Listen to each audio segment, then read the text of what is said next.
Los ritmos de los encuentros humanos. Imagínese que lo están entrevistando por algún motivo, un nuevo trabajo, un ascenso o lo que sea. Usted ha llegado algo nervioso, pero, maravilla, el entrevistador ha resultado ser un oyente perfecto. Permanece allí, sentado, atento, amable, brindándole toda su atención y dejándolo hablar libremente. Cada vez que usted se interrumpe para ver su reacción, él preguntará algo para indicarle a usted que quiere oír mucho más. Esto hace que usted se sienta muy bien. Pero, repentinamente, todo cambia. Usted hace una pausa y espera ansiosamente que el hombre le diga algo, y él permanece allí imperturbable. El silencio se prolonga hasta llegar a ser incómodo. Pensando que tal vez no le entendió, usted repite la última frase. Aún así, él permanece silencioso. Entonces usted trata de iniciar otro tema de conversación. Lo hace durante un minuto y luego se vuelve a interrumpir. Nuevamente, silencio. Temeroso de preguntar qué sucede, usted comienza a hablar ahora nerviosamente y los momentos se eternizan mientras busca algo que decir que vuelva a despertar el interés de su interlocutor y que merezca una respuesta. Por fin usted parece haber dado en el clavo, porque cuando hace una nueva pausa, su entrevistador abre la boca para efectuarle una pregunta interesante y alentadora. Pero ahora, usted se siente acalorado, ruborizado y poco feliz, y, antes de que pueda darse cuenta, habrá comenzado a despacharse acerca de la manera en que lo trataba su jefe anterior y todos los jefes en general. Pero ahora cada vez que usted haga una pausa, el hombre formulará una pregunta que exprese interés, y en forma gradual usted volverá a calmarse y olvidará su descontento anterior. El tipo de entrevista que he descrito no es habitual en modo alguno. Se denomina entrevista de interacción programada, un medio complejo y muy seguro de diagnosticar cualquier información que el sujeto, en este caso, usted pueda brindar es completamente irrelevante. E incluso su interlocutor que está atento en forma aparente recordará muy poco de ella. Lo importante no es lo que se dice, sino la oportunidad y la duración de lo dicho. Siempre que el sujeto habla, un observador o el mismo entrevistador registra la duración de una afirmación. Cada vez que él le formula una pregunta, toma nota de cuánto tiempo tarda usted en responder. La técnica de registro en sí es sumamente simple. Se efectúa mediante una pequeña cajita negra, del tamaño de una caja de fósforos. A pesar de que la cajita puede parecer totalmente inocente, está conectada a un grabador y a una computadora. Cada vez que el sujeto habla, el observador aprieta un botón marcado con la letra A. Al responder, el entrevistador toca un botón marcado con la letra B. Los botones también se oprimen para asentimientos de la cabeza, sonrisas y otros comportamientos no verbales si estos parecen estar claramente vinculados a las respuestas de la conversación. El resultado final es un registro cronológico exacto, una especie de índice que establece cuánto tiempo y con qué frecuencia respondió cada persona, en términos científicos, actud. Y también figuran los silencios, las interrupciones, etc. En este registro el comportamiento del entrevistador podrá tomarse como patrón constante porque ha sido entrenado para contestar en el momento preciso, conversar el tiempo necesario y permanecer en silencio oportunamente. Los seres humanos son tremendamente regulares en el hábito de hablar y de escuchar. Si un hombre que pasa por esta entrevista de diagnóstico es reentrevistado nuevamente semanas, meses o aún un año después, se comportará de manera muy similar en la segunda oportunidad. Hablar a menudo, y cada vez que lo haga, será por un intervalo aproximadamente igual y reaccionará de la misma manera a la tensión. Aparentemente, el ritmo de la conversación de mi hombre es una de sus características más constantes y predecibles y según lo registrado. Mediante la entrevista de interacción programada, quedará revelada la forma en que el entrevistado se relaciona con las otras personas. Todos empleamos el ritmo de la conversación para interpretar las relaciones humanas. Si nos detenemos a pensar, podemos definir a casi todas las personas que conocemos por su manera de hablar.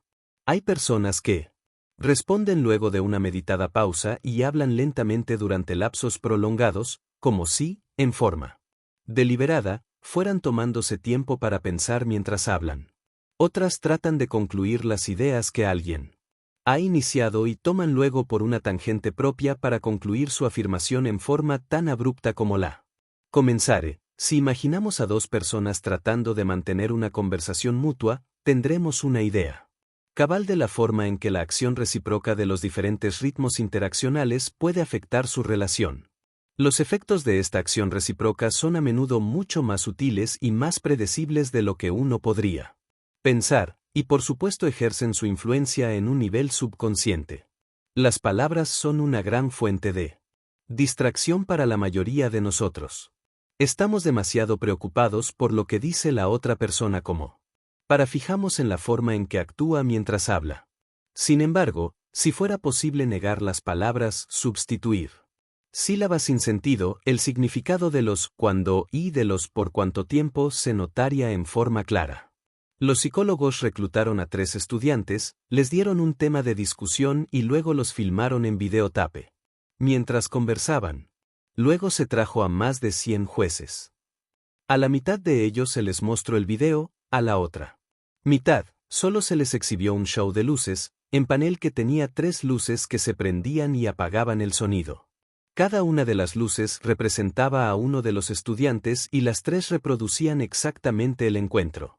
Cuando se encendía la primera luz, significaba que un estudiante había comenzado a hablar. Si, a los pocos segundos, se encendía una segunda luz, este había sido interrumpido. Cuando no había luces prendidas, era porque estaban en silencio. Todos los jueces, tanto los que vieron el videotape como los que observaron el panel de las luces, fueron invitados a llenar un cuestionario. Una de las principales preguntas fue, ¿cuál de los estudiantes es el más dominante y cuál el más sumiso? Los jueces que solo habían visto el panel de luces no tuvieron más dificultad para contestar la pregunta que los que habían observado el videotape. La cantidad de tiempo que habla una persona y la forma en que lo hace son factores determinantes para establecer la forma en que la gente reacciona frente a ella. Estudios psicológicos han demostrado que en un grupo, la persona que más habla es la que tiene más estatus y, en consecuencia, tiene mayores posibilidades de ser elegida líder.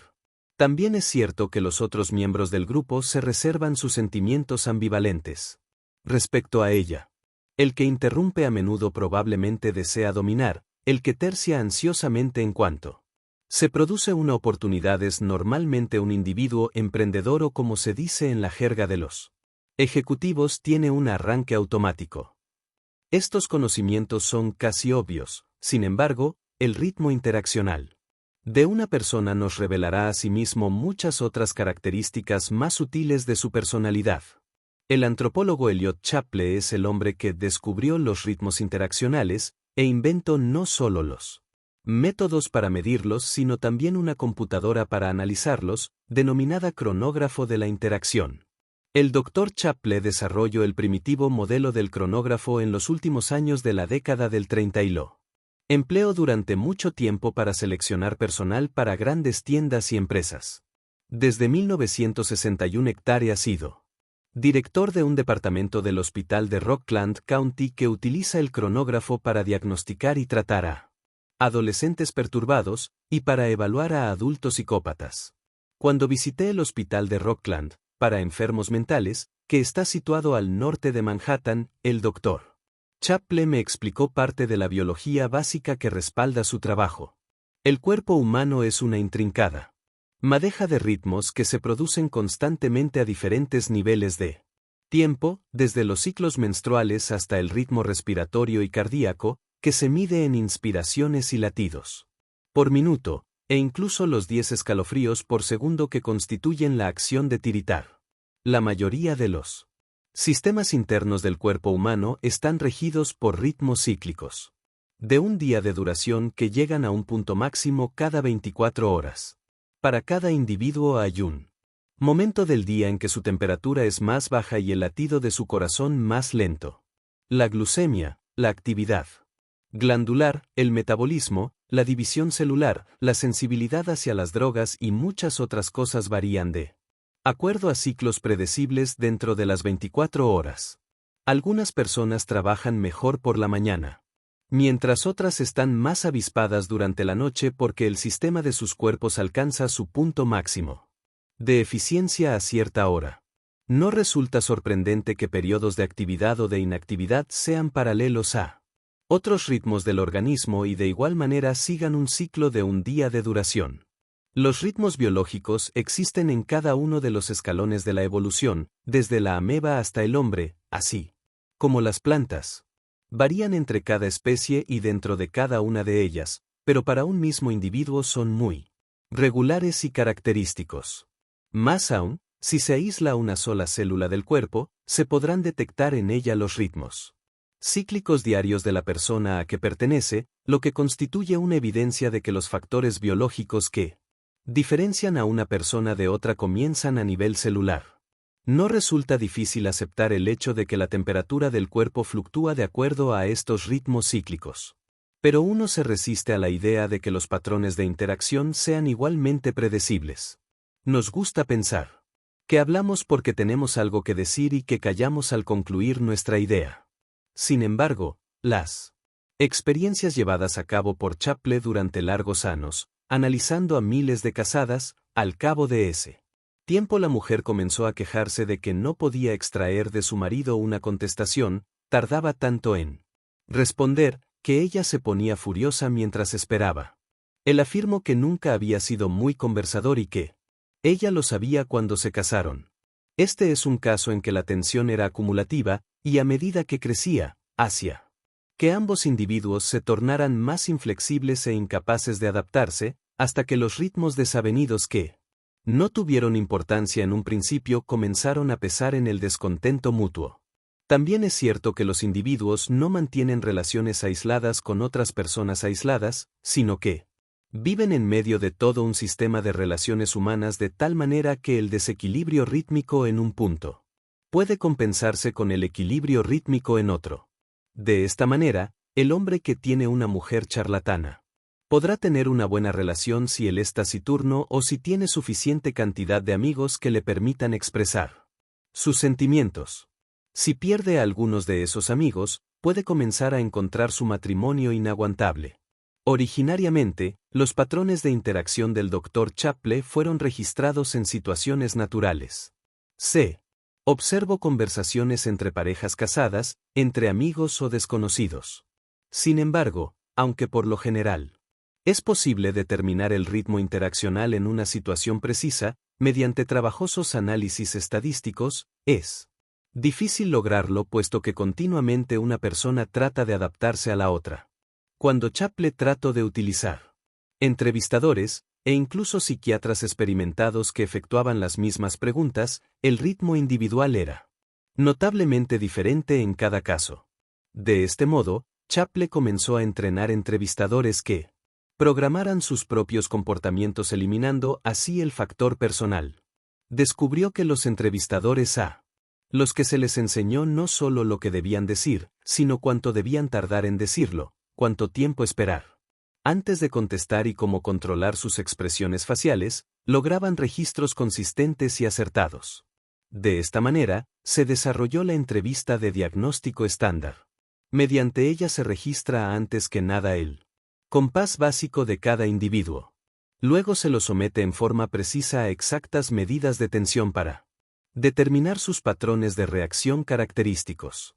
A partir de allí, es posible descubrir mucho acerca de su personalidad y acerca de la manera en que se relaciona con otras personas. Por lo general, no se aclara el motivo de esta entrevista a los individuos que son sometidos a ella. El procedimiento está dividido en 5 periodos y comienza con 15 minutos previos de conversación complementaria y profunda, ya que los entrevistadores de Chapley están entrenados para responder en perfecta sincronía y demostrar un interés concentrado en un solo propósito. Luego viene el periodo de no respuesta, descrito al comienzo de este capítulo. Cada vez que el examinado deja de hablar, se produce un silencio mortal. Durante 15 segundos el entrevistador hace una pausa completa a menos que el entrevistado la haga primero. Esto sucede 12 veces en total, a pesar de que hay un momento de pausa después de 15 minutos. Muchas personas equiparan la no respuesta a un rechazo y se sienten muy perturbadas cuando esta sucede. Repetidamente. Cada individuo tiene una manera especial de reaccionar. Algunos rompen el silencio cada vez con más frecuencia, mediante acotaciones breves. Es como si la tensión apresurara su tempo o como si se provocara a la otra persona para que responda. Esta fue la reacción del sujeto de la entrevista que describí al comienzo de este capítulo. La persona que reacciona ante la falta de respuesta acelerando la tensión suele ser la que tiene gran dificultad en delegar responsabilidades. Al encontrar en los otros una falta inmediata de respuesta, prefiere hacer el trabajo ella misma. Otras personas, al recibir este tratamiento, desarrollan una imperiosa necesidad de hablar. Cada vez que el entrevistado se interrumpe en su turno de hablar, ellas arremeterán mediante acotaciones propias, que duran cada vez más. El enojo parece ser el factor desencadenante de esta situación. Otra situación común es provocar una falta de respuesta con otra respuesta, esperar que el otro hable en medio de silencio tenso y una retirada llena de sospechas. Estas reacciones representan situaciones extremas. La mayoría de la gente tiene respuestas mixtas, unas veces aceleran el tiempo, otras lo reducen o tratan tanto de hablar como de callar, en un intento de lograr restablecer el equilibrio de una conversación normal. Existen también aquellos individuos afortunados que se mantienen totalmente ajenos a lo que sucede alrededor de ellos.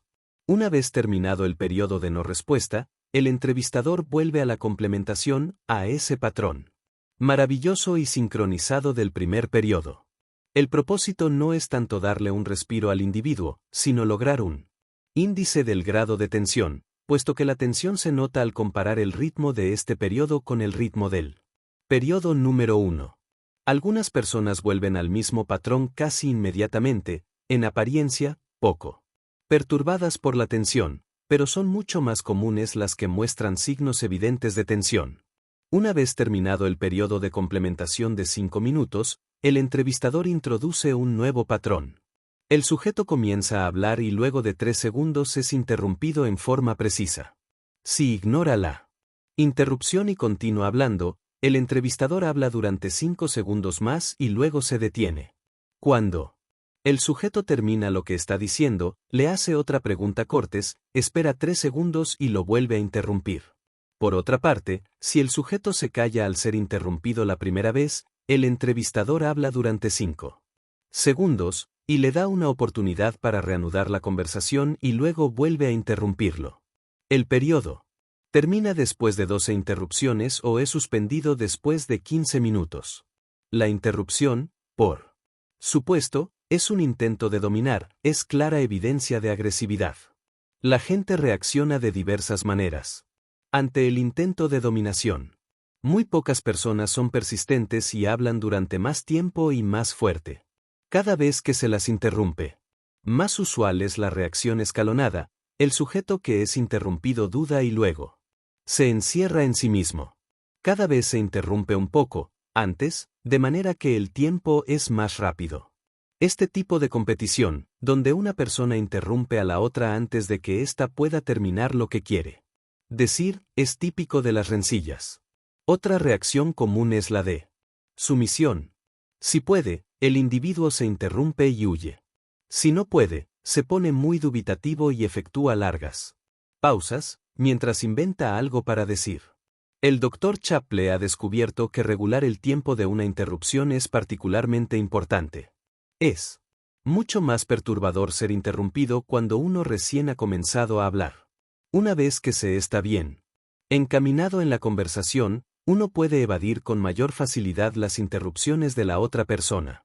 No obstante, se puede lograr entrecortar a la otra persona, hacerla hablar por periodos cada vez más cortos e interrumpirla repetidamente justo cuando está por terminar su exposición. Presumiblemente, la otra persona considera estas interrupciones como una expresión de impaciencia y esto la hace sentir cada vez más insegura de sí misma. El periodo de interrupción o dominación es seguido por otro periodo complementario, que mide exactamente hasta donde ha sido alejado el ritmo de interacción de un individuo de su nivel normal. Algunas personas reaccionan de manera negativa. Pueden parecer casi normales, pero su ritmo es algo más rápido y sus acciones son un poco cortas, resulta difícil sincronizar con ellas. Todos conocemos personas así, que después de una discusión muestran, por esta actitud, que el conflicto no ha sido superado. Otra reacción común es la petulancia. La persona se pone muy tensa y sin deseo de hablar y mantiene esta actitud aunque haya superado todas las interrupciones. Otras, estas son generalmente las resentidas, dejan pasar largos intervalos de silencio antes de responder una pregunta. En contraste, otras hablan compulsivamente y se tornan muy impulsivas y excitadas. Las reacciones transitorias ante el intento de ser dominado pueden ser importantes.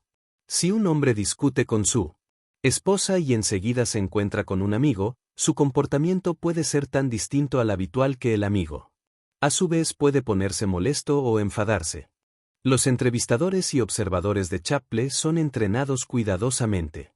Los primeros practican para lograr una duración exacta en sus actuaciones.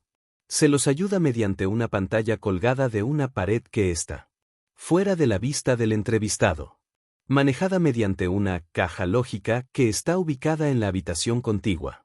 Una pequeña computadora preprogramada, la pantalla se ilumina y muestra una columna de números en clave, que le indican al entrevistador la etapa exacta en que se halla, cuántas interrupciones ha efectuado, cuánto tiempo ha transcurrido, etc. Los resultados finales de la entrevista de diagnóstico se obtienen mediante una computadora y se expresan en términos matemáticos.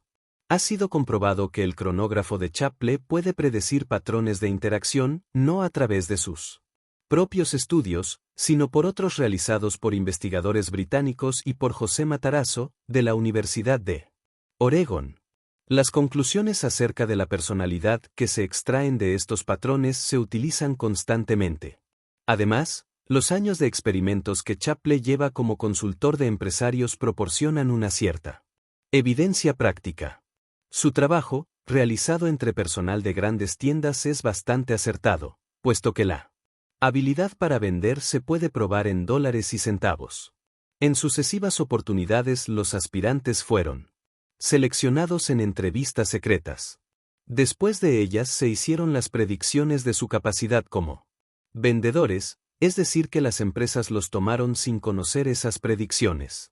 Luego pudo comprobarse que en una tienda los resultados de la técnica de Chaplin fueron acertados en un 96,8% cuando predijo que los candidatos tenían buenas condiciones para ser vendedores y en un 85,4% cuando predijo que tenían capacidad mediana. Al predecir que no servirían, la técnica fue correcta en un 97,7% de los casos. Como es de esperar en casos de duda, en el grupo de los que eran de capacidad mediana las predicciones resultaron acertadas solamente en un 61,5%. Chaplin descubrió que para las grandes tiendas se requieren diferentes tipos de personalidad para cada tipo de artículo. La chica que está detrás de un mostrador tiene que atender a una cantidad de dientes simultáneamente. Para ella, es importante ser capaz de mantener un tempo flexible y de rápida interacción. Por otra parte, la persona encargada de vender modelos de alta costura debe esperar, conversando, mientras la cliente se prueba los diferentes modelos, y debe estar capacitada para advertir cuando reacciona favorablemente ante un modelo determinado y emplear todos sus recursos en la venta de ese artículo. Por lo tanto, en el caso de la alta costura, es necesario un cierto grado de dominio. Chaplin se ocupó de los puestos para ejecutivos de la misma manera. Daba mayor importancia a lo que el aspirante tenía que enfrentar en términos básicos de interacción, más que a los conocimientos que el empleador consideraba que el aspirante debía poseer. En una oportunidad, los especialistas de negocios de una escuela aconsejaron que uno de los directores de personal debía ser reentrenado, porque no encuadraba dentro del criterio usual para ejercer ese cargo, no parecía comprensivo, era incapaz de comunicarse fácilmente con su gente, etc. La firma consultó a Chaple, quien entrevistó al hombre, descubriendo que era algo rígido y taciturno pero que poseía una increíble capacidad para escuchar. Cuando Chaple examinó en qué consistía el trabajo del hombre, descubrió que el 80% de su tiempo lo pasaba entrevistando a representantes gremiales, casi todos sumamente charlatanes, especialmente cuando presentaban sus quejas. Después de la entrevista, se llegó a la conclusión de que el director era la persona más indicada para ese puesto, si era necesario, y porque era capaz de escuchar quejas todo el día y de no ceder en nada. Actualmente Chaple está empleando el procedimiento de cronógrafo interaccional para hacer terapia. En Rockland, su equipo están trabajando con muchachos adolescentes que tienen problemas por su comportamiento violento y antisocial. Antes que nada, Chaple realiza una entrevista para diagnosticar el problema de cada paciente. Mediante esta entrevista, descubre que uno de ellos no puede soportar ser interrumpido y reacciona violentamente en el periodo mediato posterior a la interrupción. Entonces emplea computadoras para preparar un programa por el que dosifica gradualmente los momentos de dominación en entrevista individuales o de grupo, hasta que el muchacho aprende a reconocer la tensión y su propia reacción, y a controlar esta reacción. En general, Chaple ha descubierto que la mayoría de los adolescentes son capaces de dominar esa tensión. Después de aproximadamente 12 sesiones, y lo más importante, es que el aprendizaje conduce a situaciones en que no necesitan más tratamiento. Esta terapia bastante pragmática tiende más a modificar el comportamiento que a producir un conocimiento interior, y está incluida en una gran cantidad de programas de escuelas especiales y de talleres de reformatorios, donde los muchachos perciben dinero por su trabajo.